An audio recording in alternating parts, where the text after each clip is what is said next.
Hey guys, so today is day 14, and today what I want to talk about is goal setting. I do have a little bit of notes today, but there's a reason for it because I actually want to share some of my goals and reasons, and I'm going to give you 3 steps of how to actually do this.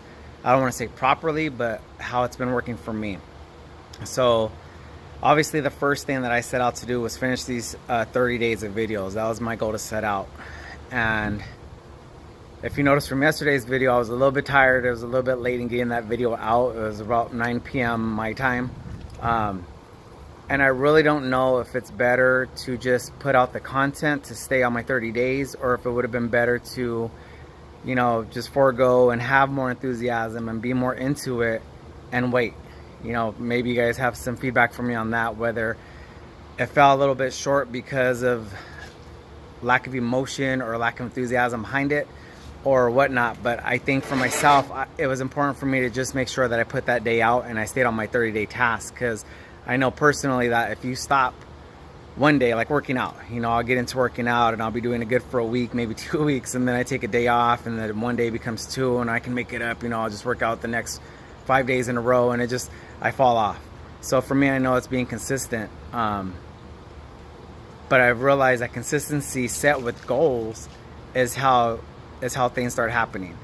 So in doing the challenge, I sat down first, even before I started doing the videos, and I thought to myself, do I have 30 days of anything to talk about? Is there something that I can be relevant, that I can be informative about, that's going to be interesting enough for me to do 30 days about? So I sat down with the pen and paper, and I got maybe 1 through 5, day 1 through 5 written down. And then the next day was like 6 through, I don't know, let's say 10. And then, you know, the next day was from there to 17. And when I got up into about 25, 26 day, as writing down these things, it just started blowing up. I got to day 33 on paper. And then from day 33, I got to like day 43. And now so much content, I don't think I can shut up. But the thing that was important was actually writing down a bunch of topics that I felt comfortable talking about or sharing with. And then as I've been shooting these videos, things have just been coming to mind about, well, what am I going to talk about today? Something that happened that day, something that's relevant, something that I feel that maybe that day in particular was needed for me to share. So today what I want to share about, like I said, is goal setting and what I've what I've learned from goal setting. So everybody that I've ever learned from, whether it was from a book, you know, watching a video or a movie on their biography, or listening to audibly, they said, if you have a goal and you don't write it down, then it's basically just a wish. And what makes it stick more, maybe it's a subconscious thing, but it's writing it out and actually seeing it and saying it and repeating it so that it's something that's attainable. So there's 3 steps into goal setting. Obviously the first one that doesn't really count is why, but you're going to write down, is writing it down. But the 3 ways to do goal setting, you're going to ask yourself, what is it that you really want? You know, the second one is why do you want it? And the last one is how are you going to get it? So let me dive a little bit into each one. So what? It could be very vague, but they say that if you aim low, I forget how the saying goes, something like if you aim for nothing, then you'll hit the target every time, you know. But if you have a direct or a distinct target and you have that set and you're actually aiming for it, that gives you a better chance of obtaining that goal. So I've been learning a lot about affirmations. I've heard a lot about affirmations, and before my affirmations were something that was kind of just wild out there, you know. So I'd say, oh, I want to be a business owner. Well, technically, by me starting my LLC, ding, I'm a business owner, you know. And then I could say, oh, I want to be a note investor, a real estate investor, and ding, because that's my niche and that's the field that I'm in, you know, I'm a real estate investor. But I really want to have things attainable or tangible that I can put down to know that I've hit these marks of success. So for my what? To be real descriptive, to be real direct with it, give yourself a date or a timeline that you're going to accomplish this. So dating is very important. Also, if it's a monetary amount that you want to achieve, then put down that amount. And then as you're putting these things together, it starts taking an actual form or shape of its own. And whether you want to say, again, your subconscious is going to help you to achieve this, or it's just realizing like, oh shoot, you know, I said this 28 days ago and I haven't even started yet, then you know, what are you really doing with it? So one of my things that I put down is by June 18th of 2019, I will have earned $120,000. That's my first goal that I wrote down. Is a year from writing these goals down. I started this back in June. A year from writing these goals down, I want to have obtained $120,000 net profit. That's after paying out taxes. That's after paying out whatever fees I have. $120,000 earned.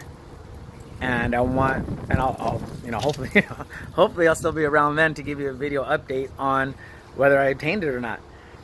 But the reason about being so direct with it, besides having the target, it's also because you're gonna have something to look back on, you know, and okay, maybe it happened in July of that year, you know, maybe I was off. So what could I have done to make sure that I hit that target? But it's being very distinct about it, and it's not just saying that I'm gonna be rich, you know, or I'm gonna be successful, but put a number to those things, and that's really gonna help you to get there. I heard a story about Jim Carrey, and I don't remember the whole story, but Jim Carrey, before he became famous, he used to go up to the Hollywood Hills and look at those houses, and one day he was sitting in one. He says, you know, I'm gonna live in this house one day, and he wrote himself a blank check written out to him, Jim Carrey, for I think $1 million, and he put a date on it. And I maybe it was like 10 years out, or I can't really remember how many years it was out, but 10 years, 1 year, 2 years to that date that he wrote down on the check, he was able to cash his own check for $1 million because he had already accumulated. It was from the movies, I think the Dumb and Dumber movies or something like that, he had said. But he really put dates and numbers and made it something that was tangible.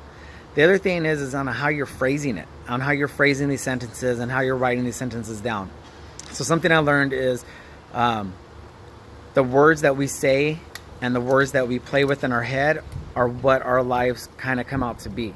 So when someone says, I want to lose 30 pounds, I want to lose 20 pounds, I want to lose 50, whatever, your mind equivalates losing something with wanting to find something. You know, I lost my keys. You know, you don't want to just lose your keys and not find them. You want to find your keys that are lost.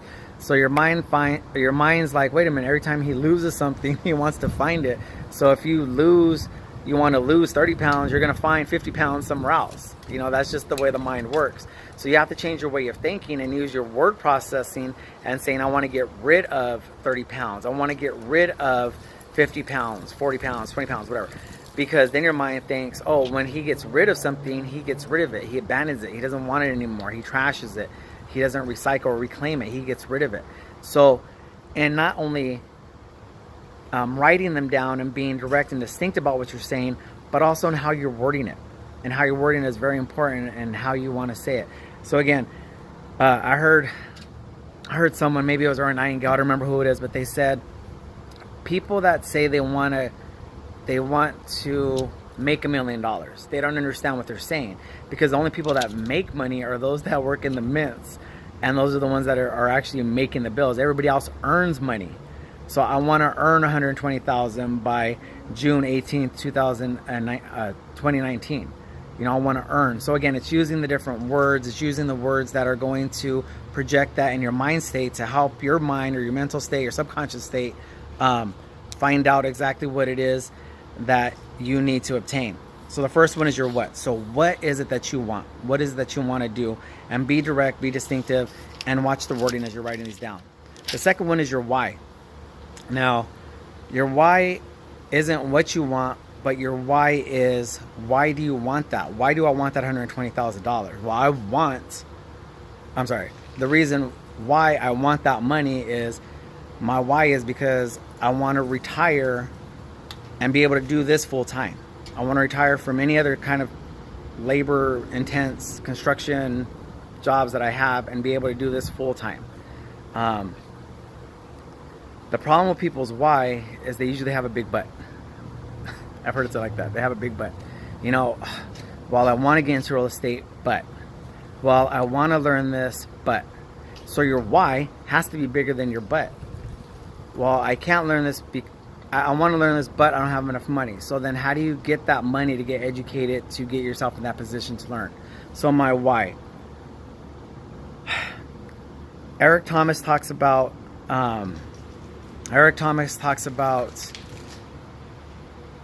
you're not successful because you're selfish, because you think about yourself.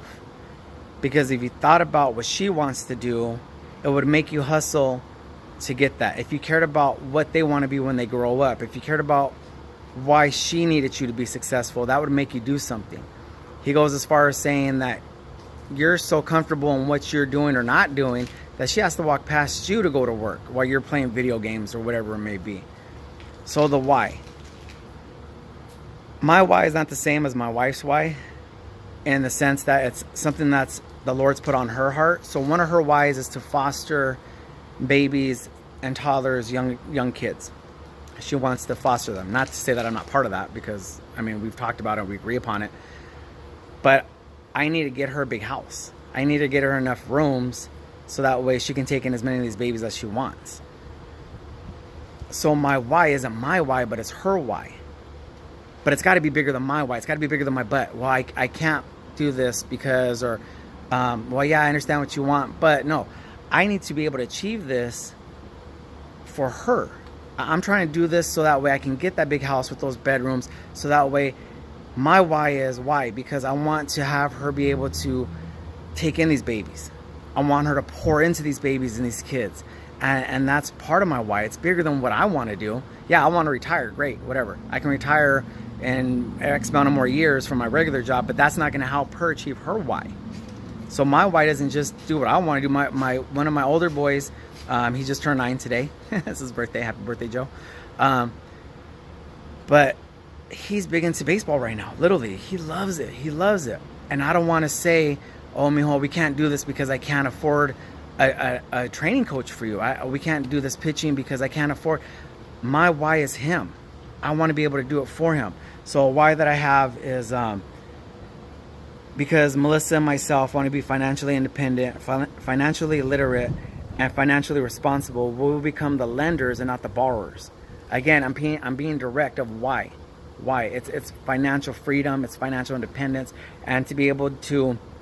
We've been in predicaments where we've had to borrow from family and friends, mostly family. But I want to be able to be the lender and not the borrower. That's a big why of mine. So why? Why is it that you want to do what you want to do? And the last part is how. You've heard it said before that you don't get something for nothing in this world. And I said it before in another video. Zig Ziglar always says, you help enough people get what they want and you'll get what you want. So the how. You have the what do you want, you have why you want it, but how are you going to get it? Well, one of my things that I wrote down is by educating myself, positioning myself as an expert, and generally having a concern for others and their financial education and freedom, and for giving my clients a service that is unmatchable. So that's how I'm going to obtain it, by being the best at my business, by giving the best care and service to my clients and customers as I can. That's how I'm going to do it. It's not just saying how by being a note investor, by doing notes, but by the quality and value of care that I give to each and every one of my deals and to my investors. That's how I'm going to do this. By continuing to educate myself and being up to date on laws and being up to date on my product and my service, educating myself on, like I said, online marketing and social media, and getting myself and my business out there. That's how I'm going to obtain these things. So today, guys, again, it's just goal setting. What is that you want? Why do you want it? And how are you going to get it? Be direct, be distinctive, use those words, retrain your mind to use the words, not that we were taught to use. Henry Ford coined the phrase, whether you say you can or you can't, you're right. If you say you can't do it, you're right, you can't do it. But if you say you can do it, then yeah, you're right, you can do it. So just think about the way you're thinking about things, the way you're looking at things. Get into goal setting, start writing them down, making them tangible, read it every morning, set those affirmations, redirect your mind in the way that it's going or thinking, and goal setting. My first goal was finishing these 30 days. I'm about halfway there. Tomorrow's day 15. So I thank you guys for watching. If you have questions or comments, share below, or contact me directly. Look forward to seeing you guys tomorrow. Thanks again for listening, and I'll see you on day 15.